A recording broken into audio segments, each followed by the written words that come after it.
কত বড় ধমক, কত বড় ওয়ার্নিং দেখছেন যে রমাদান পেয়েছে, কিন্তু রমাদানের ইবাদত করার মধ্য দিয়ে সে নিজেকে জাহান্নাম থেকে মুক্ত বানাতে পারলো না। তার উপর আল্লাহ লানত, তার জন্য ধ্বংস। সাইয়েদনা জিব্রাইল বলেছেন আমিন, স্বয়ং বিশ্বনবীও বলেছেন আমিন। আওয়াজ করে পড়েন না আউযু বিল্লাহ। তাহলে রমজান আসবে আর আমরা নিজেদেরকে জাহান্নামীদের লিস্ট থেকে নাম কাটিয়ে জান্নাতীদের লিস্টে উঠাতে পারবো না। এর চেয়ে বড় হতভাগা কি আর কেউ থাকতে পারে? আওয়াজ করে বলেন। তাহলে রমাদানের এই রহমত, বরকত, মাগফিরাত, ফজিলত আমাদের কামাই করার দরকার আছে না নাই? আর মাত্র 7 দিন বাকি। আর মাত্র কয়দিন? এগুলো নিয়ে আমাদের কোনো আগ্রহ নাই। তোমাকেই খুঁজছে বাংলাদেশ, ক্লোজ আপ ওয়ান, আর মাত্র 7 দিন বাকি। টেলিভিশনে বিজ্ঞাপন আছে না নাই? রেফেল ড্র হবে লটারির, আর মাত্র 5 দিন, আছে না নাই?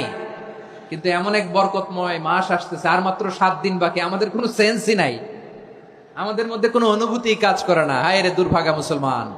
আমার প্রিয় ভাইরা, আপনি পৃথিবীতে যত ইবাদত করেন সব ইবাদতের সওয়াব নির্ধারিত। এটা পাবেন বা ওইটা পাবেন, এই সওয়াব জান্নাতে, এই বাড়ি ওই বাড়ি। শুধু সিয়ামের সওয়াবটা অনির্ধারিত। কুল্লু আমালি ইবনে আদম ইউদাফ আল হাসানাতু আশরু আমসালিহা ইলা 700 দি'ফিন ইল্লা সাওম।